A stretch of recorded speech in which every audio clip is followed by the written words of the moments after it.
Hi everyone, welcome back to my channel. Today is the day for my full 2024 reading journal flip through. It is crazy to believe that we have come to this point in the journey already. This journal has been such a joy to make. I've loved every second of it. It basically has become my favorite journal to date, and I've been doing this for a while, even though I haven't been posting it on YouTube.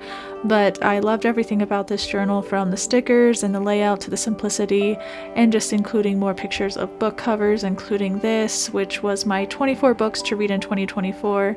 This is the first year of doing a challenge like this where I actually read all of the books in the challenge, and so I was very proud of myself to have completed this.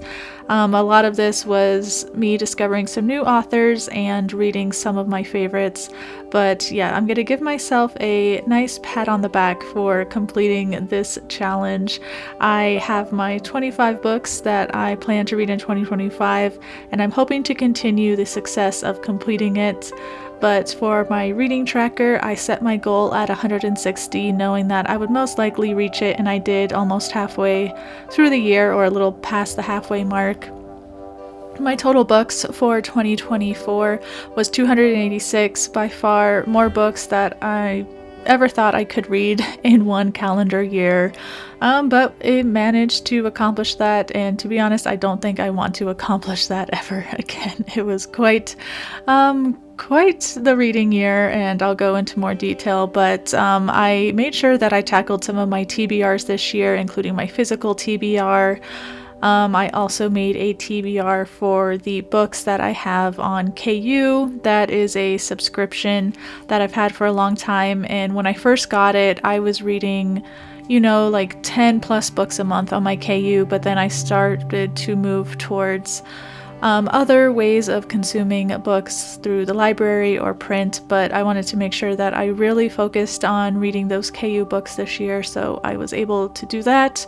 And while I didn't read all of them on my TBR list, at least I made use of the subscription and didn't let that money go to waste.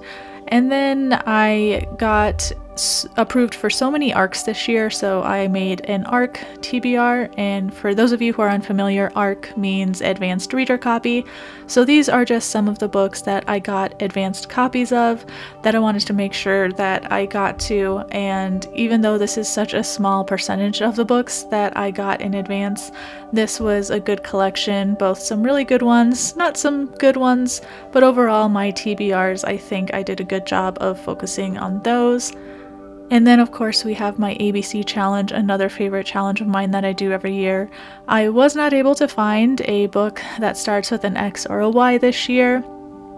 I did get some recommendations from some of you who watch these videos, but I just couldn't get to those books, or no shame to you at all for those of you who recommended them, but I am kind of picky with the books I read, so if they were recommendations in genres that I just don't read a lot, then that's definitely not on you, that's on me. But that was one challenge I wasn't able to finish this year, unfortunately. But we did have my favorite books of the year over each month, and I think some of these might have changed over the year, but I'm still pretty good with most of these selections. And then we have my book club books. This is a pretty interesting and diverse reading year for our book club. We always do try to make our selections diverse and keep that in the back of our mind when selecting our books. But the way that my book club works is we have a theme every month, and then we choose a book based on that theme. But overall, a pretty fun and interesting book club year. It was our 5th year as a book club, so we made sure that we had a little celebration and chose some good books for the year. And then so many books came out in 2024, so I made sure that this spread was larger than in years past, and anything highlighted is a book that I acquired. I am setting myself a very hard limit with how many books I can buy this year, so wish me luck in sticking to that, but I'm hoping that I don't go too crazy this year with some of the 2025 releases. But now we have my monthly wrap-ups each month. I did title pages like this where I printed out the cover of each book. This was a first for me. Usually I just went straight into, the stats and the reviews, but this year I wanted to include more covers of the books that I read, so each month I just printed out the book covers and the stats, and then I made these little hidden doors, which to me I thought was just genius, so I did it every month going forward. And then I would include up to 12 reviews each month. But some of my highlights for January include Emily Wilde's Encyclopedia of Fairies by Heather Fawcett, Feybound by Sarah A. Larifi, as well as Ray Bear by Jordan Fueco, and then we had Squire by Nadia Shamas and Sarah Alfagia. That was a graphic novel. But for February was a big month. I read a lot of books in February, and this was a month where I think I read the most on my 24 books to read in 2024. I think I read at least 6 books on that list. And while I did have some misses in February, I had some really big highlights, including S.T. Gibson's newest book, An Education in Malice, as well as A Vicious Game by Melissa Blair, which was a continuation in the Halfling saga. Kingfisher had their newest release come out this month, What Feasts at Night, and then a lot of debut authors for me, including Dinesh Thiru's Into the Sunken City, and then The Butcher of the Forest by Primi Mohammed, but also had Hafsah Faizal's newest one, A Tempest of Tea, and then Bride by Ali Hazelwood, which was a favorite of the month. Then for March, we continue with some of my books and my challenges, as well as quite a few arcs that came out this month. It was also the month that we celebrate the Transgender Awareness Reading Challenge, and so we try for a week to read as many books by trans authors as we can. So I have some of those and some of my highlights as well. But for the month of March, my highlights included The Weavers of Alamaxa by Hadir Elsbai, as well as Flower Heart by Catherine Bakewell, Where the Dark Stand Still by A.B. Poranek, The Dead Take the A Train by Cassandra Kah, Most Ardently by Gabe Cole Novoa, and then Otherworldly by F.T. Lukens. For April, I feel this was the month of the debut author. I read a lot of books by debut authors this month, and they included some real highlights for me this year. I also started a couple of new series, which included The Foxglove King and The Hemlock Queen, which is Hannah Witten's most recent fantasy romance series. And then I also started read Iron Widow, which was my favorite book of the month. But overall, I think April was a good month, even though I only had 2 5-star reads. But if you've been with this channel for a while, you know that I do not hand out 5-star reads very often or very generously. I'm a bit stingy with them. But some of my highlights for this month include The Fellowship of Puzzle Makers, The Foxglove King, Annie Bot, The Deep Sky, The Familiar, Iron Widow, and Ocean's Godori. Moving on to May, which was the month where I read the most books by far, mostly because I went on a week-long road trip with my mom, so a lot of audiobooks were consumed.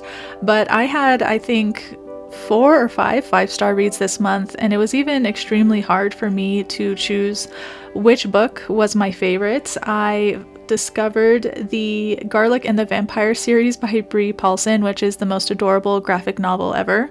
I also continued the Lore Olympus series by Rachel Smith, also a graphic novel. And then a couple other books included S.T. Gibson's Evocation, I'm Afraid You've Got Dragons by Peter S. Beagle. I did read Natalie Nodis's debut, Gay the Pray Away, which was a top book of mine. She is my favorite audiobook narrator, so it was fun to see her publish her own book this month. And then a couple other highlights include Drangonfruit and June seemed to be the month where I completed duologies. I think I completed 4 this month, including Marie Lu's Stars and Smoke duology, and then I had Kika Katsapalau's Threads That Bind duology that I finished this month. I also read the second book in the Guncle Abroad, which was just a follow-up to the Guncle, a great comedy if you're looking for one, very heartfelt. And then I read the second book in the Crowns of Nyaxia duology, which unfortunately didn't live up to expectations, but hey, you know what? I still completed it. But for June, it was kind of a very varied reading month with some different genres other than my typical fantasy, as well as some more graphic novels, which was a goal to read more of those this year. And then we just have some of my favorites from the first half of the year, going through not only my favorite books of the month, but a couple other faves that I read that month. For some months, it was very hard to pick just 4.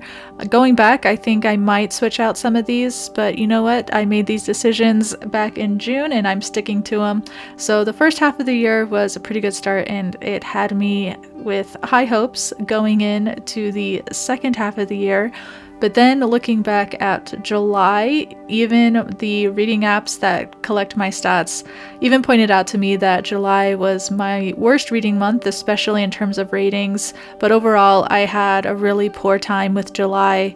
I made the mistake of requesting too many advanced copies and then getting approved for them, and unfortunately a lot of those advanced copies just weren't that great in my opinion, so they were pretty average, getting lower ratings. But I think overall this was the lowest rated month of the year, and I didn't even read that many books, as you can see.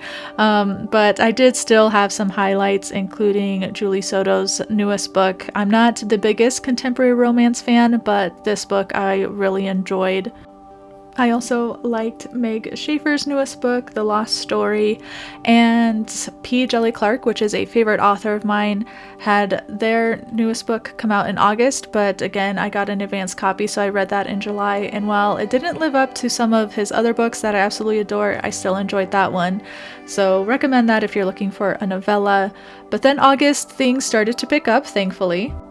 Some of my favorite reads of the entire year I read in August, and that includes Running Close to the Wind by Alexandra Rowland. I loved Rebecca Schaefer's City of Nightmares duology. I had a lot of fun with that. Jordan Fueko had her newest book come out, The Maid and the Crocodile. Absolutely loved it.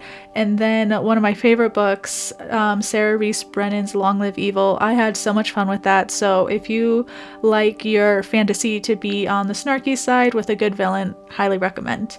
So yeah, August definitely made up for the lackluster July. But nothing compares to September. I had 5 5-star reads this month, the most of any month.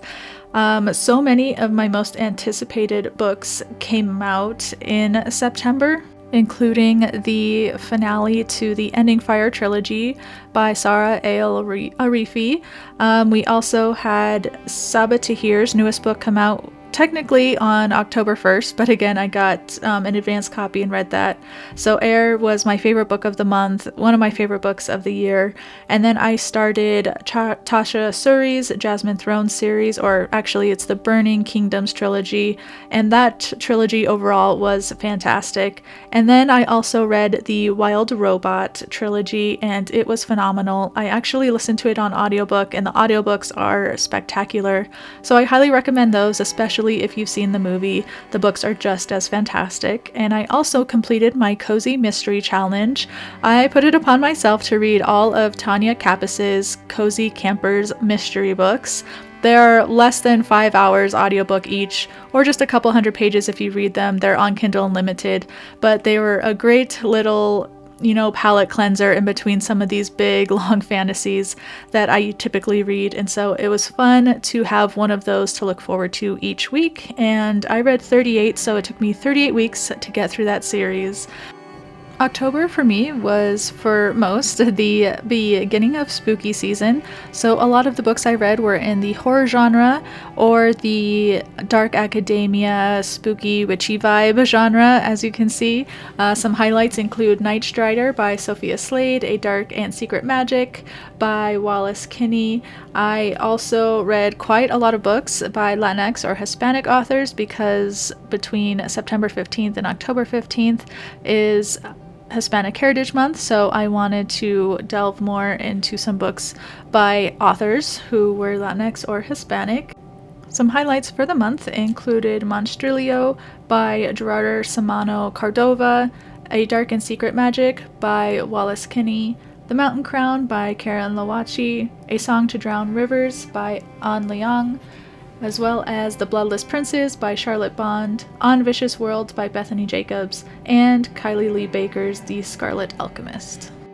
November was a tough month. It was a crazy beginning, and then of course the holiday at the end, and just a lot of other stuff going on. So I read the fewest amount of books this month with just 16, which is why my title page doesn't look like it normally does.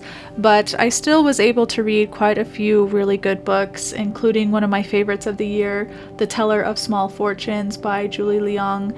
And then I finished Tasha Suri's The Burning Kingdoms trilogy, and then our book club finally read Rin Chupeco's The Bone Witch, a series that I've been dying to get to for quite a while. And then one of the most surprising books of the year that totally, completely blew my mind was The Eyes Are the Best Part, a great young adult horror by Monica Kim. And by young adult, I mean it's probably not for young kids or young adults, but it does include a young adult protagonist. But I still highly recommend if you're looking to get into more horror. So these last couple reviews were a mess up on my part when I was setting up my December wrap-up. I just completely had a brain lapse and made the title page on the wrong page, and I just couldn't go back and fix it because of the spreads that come after this. So my December title page is before the reviews, but December was a good way to end the year. I had some final TBR books that I wanted to read that I got to. I also read quite a bit of romance this month, which was unexpected for me, but one of those ended up being my favorite book of the month, A Rivalry of Hearts, which was a fantastic, cozy fantasy romance that if you're fans of Emily Wilde or Divine Rivals, I think you will like this one. The banter was top-notch. It's a really cute rivals to lovers romance, and then I also continued some series, finished some series, decided I'm not going to continue with other series, but my favorites for the last half of the year was a bit easier to choose from, especially for September and October because I had so many highly rated books. And then December again, I had some highlights. July, I'm not gonna even go there. That was a month I'm gonna try and forget. But overall, I think it wasn't my best reading year, but it was definitely memorable and had some good books that I will continue to recommend people. But here is what I think a lot are waiting for, which was some highlights, final stats, and maybe some books that I just did not like very much for 2024. For my stats, again, I read 286 books. According to Storygraph, the total pages read was 87,428, and my average rating was 3.61. For the demographics, of the authors that I read, 161 were Caucasian, 62 were API, Asian or Pacific Islander, 61 were LGBTQIA+ identifying, 34 were Black authors, 20 were Hispanic or Latinx authors, and then 10 were Middle Eastern or Arab authors, and 5 were Indigenous authors. For the format, 69% of the books that I read were in audiobook format, 28 were in digital, and 3% were in print. For the ratings, I totally messed up this graph and didn't calculate it properly, but just overall from what I can remember, very few 5-star and 2-star reads, quite a lot of 4-star reads, and probably just as many 3-star reads, but maybe a little less. So I think the majority of my books were 4-star reads. just because of my average rating. But for the genres, 160 books were in the fantasy genre, 69 were in the LGBTQIA+ genre, 67 were romance, 49 were mystery, 49 were young adult, 35 were sci-fi, and 26 were horror. For the tags, I used or checked out 155 of the books from the library. I own 124 of the books I read. 102 of the books I read were ARCs that I received. 27 I listened to the audiobook through the Everand app. 13 I read through the Kindle Unlimited app. 12 were from my Spotify premium subscription, and I listened to the audiobooks using that. And then there were 3 books that I used from a promotion on Audible. So 3 of my audiobooks I listened to were from that app. And then for the page numbers, 41% were under 300 pages, 55% were between 300 and 500 pages, and 4% of the books I read were over 500 pages.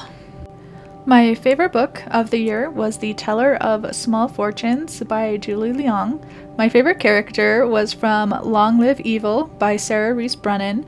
My favorite couple was Emily and Wendell from Emily's Map of the Otherlands by Heather Fawcett. My favorite author is Natalie Naudus, who wrote Gay the Pray Away this year. My favorite series was the Burning Kingdoms trilogy, starting with The Jasmine Throne by Tasha Suri. My favorite sequel was A Monsoon Rising by Tia Guanzan. My favorite audiobook was The Wild Robot by Peter Brown. My favorite narrator, again, Natalie Naudus, who narrated On Vicious Worlds, amongst many other books this year. And then my favorite ending was The Eyes Are the Best Part by Monica Kim. Then we have the best cliffhanger, which I thought was in Heir by Saaba Tahir. The best twist came in A Vicious Game by Melissa Blair. The best villain, I think, was in The Ending Fire by Sarah A. El-Rifi.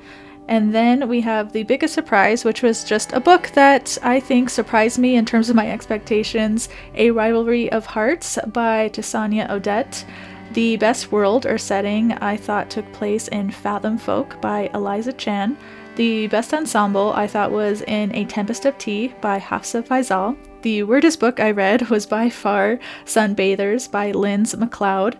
The saddest book was A Song to Drown Rivers by An Leong. And the funniest book I read in 2024 was Running Close to the Wind by Alexandra Rowland. Now moving on to some of my least favorite books of 2024. The worst book I read was by far Dragon Den by Christine. It was basically Fourth Wing meets The Fast and the Furious, but literal lines from the Fast and the Furious movie were ripped off and put in this book, and it was just ridiculous, so I don't recommend it. The worst character for me was from Small Town Big Magic by Hazel Beck. The worst couple was by far from To Gaze Upon Wicked Gods by Molly X. Chang. This was the colonizer romance that kind of blew up on social media earlier this year, so I won't go too far into it. The worst sequel for me was Icon in Inferno, which was the sequel to Stars and Smoke by Marie Lu. The worst series I read was the Blood and Fury series by Tessa Grattan and Justina Ireland. The worst audiobook I listened to was One Cursed Rose by Rebecca Zanetti. The worst writing, and I know I'm gonna get it on this one, but the worst writing for me was Susanna Clark's Piranesi. My ADHD just could not handle all of the capitalized nouns. It drove me absolutely up a wall, so I had a really hard time reading this book. I know I'm in the minority on this one, but it just was not for me. The worst execution was Kirsten White's Lucy Undying. I really was excited for a horror novel about one of Dracula's brides, but this just wasn't it. And then for me, the most overhyped book that I read was definitely A Fate Inked in Blood by Danielle L. Jensen, which was sad because I love the Bridge Kingdom series that she did, but this just was not it for me, so I thought it was totally overhyped. But yeah, so those are my least favorite books of 2024 and my reading wrap up of the year. This this is a little bittersweet for me because as I announced in my December reading wrap up, I will not be doing a 2025 reading journal. I just came to realize that it was more work than it was enjoyment for me. And so I basically was reading books because I wanted either them to be included in my journal, or I was tied to content that I put in my journal that I was holding myself accountable for, and I just didn't want to do that in 2025. I'm being much more intentional with the books that I read. I am limiting myself on how many books I can read.